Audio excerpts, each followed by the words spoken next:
Сайн байцгаана уу? За та бүхэн энэ өдрийн амгалан айлтгая. Тэгэхээр босгон байгуулах тухай гэж орчуулсан байдаг боловч яг үүндээ тасан залруулах гэсэн үгийг тухай та бүхэнд өнөөдөр хэлж өгье гэж үзье.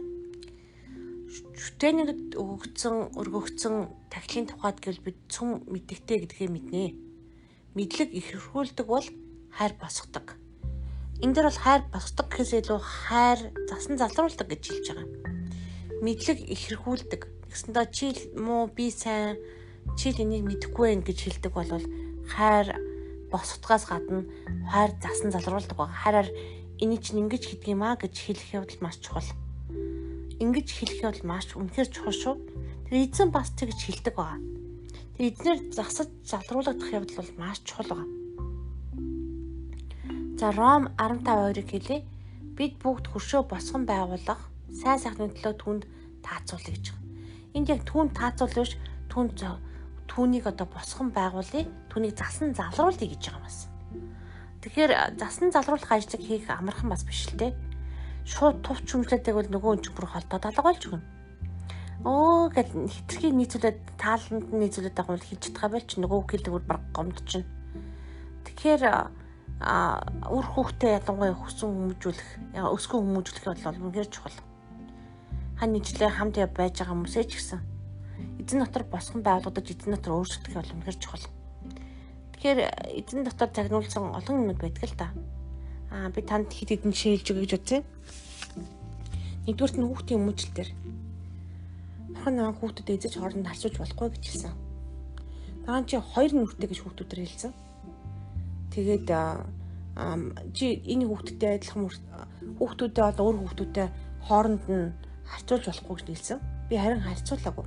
Гэхдээ чи хоёр нүртэй гэж хэлсэн. Би яаж хоёр нүр гаргасан бэ гэсэн чи өөрийнхөө хүүхдэд ширүү хатан байгаа мөртлөө хүний хүүхдэд хичээс авахта уян айлмхаас сайн байдаг гэж хэлсэн. Тэр заримдаа бид нар өөрийнхөө хүүхдэд хитрхи хатуу, хитрхи загнаж текстоо ингэстоо гэж зааварлаж байдаг байна. Тэгэхээр бас үнэхээр хараар яг хөндлөнгийн хүүхдтэй яаж харьцаж байгаа. Тэрнээс илүү харин өөрийнхөө хүүхдэд харьцахтаа гэсэн. Энэ ажлыг бол хийхэд ихэнх эцэгчүүд бол ер нь алддаг. Ганц хоёр эцэгчүүд бол сайн байх магадлал үнэхээр байж болно. Үнийг сайн хийдэг бол та нэг үнэхээр урамшуулж байна.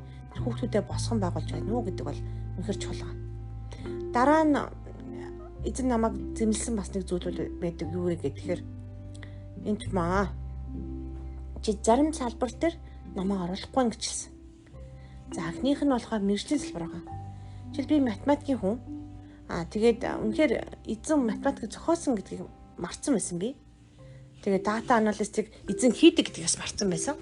Тэгээд энэ бүгд дээр эзэнд бууж өгөх бол амархан бас байгаагүй.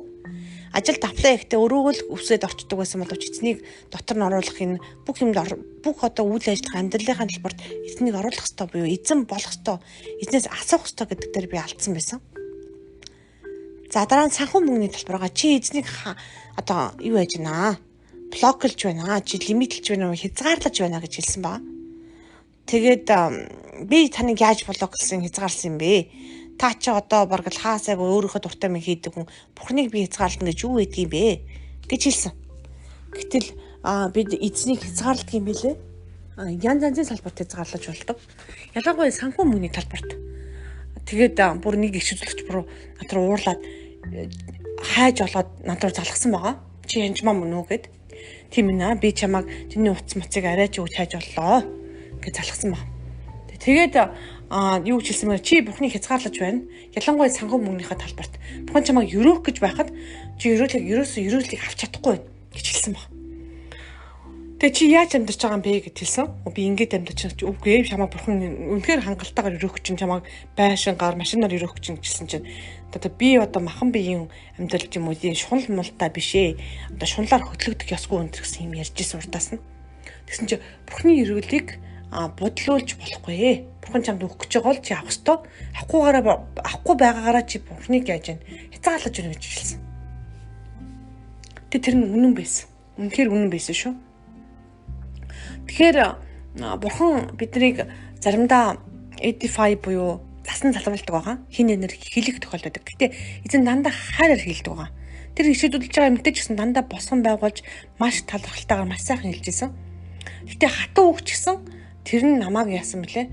Үнэхээр одоо конвикт буюу үнэхээр за энэ үнэхээр үнэн хэлж ин эзэн хэлж ин гэдэг би шууд мэдчихсэн ба.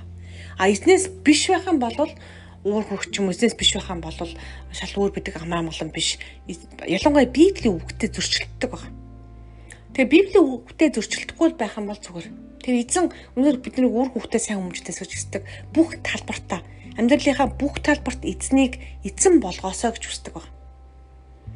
Идэл чөлөөлтийн талбарт, үнэхээр ажил мөржлийн талбарт, харилцаа холбоо, гэр бүл нөхөр эхнэр хүүхэд тэгээ санхүү мөнгө бүх талбартаар Иесус Христ эзэн гэдгийг мартаж болохгүй.